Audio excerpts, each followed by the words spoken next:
So earlier we built this favorite component, and here we used class binding twice to dynamically render glyph icon -star or glyph icon -star empty classes.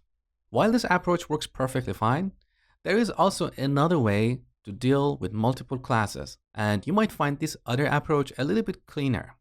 So instead of using class binding twice here, we can use the ngClass directive.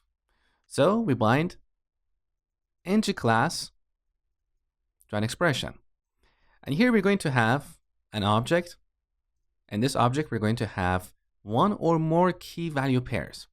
Each key represents a CSS class, and the value for that key determines if that class should be rendered or not.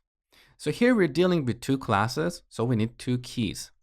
One is glyph icon -star, and the value for this key is selected. So if this value is true, then this class will be rendered in the DOM.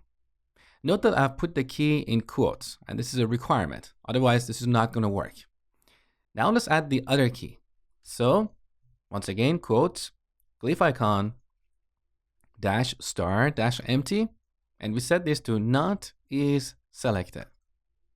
So with the ngClass directive, we don't have to repeat class binding twice, and we can simply delete these two lines. Now let's look at the result.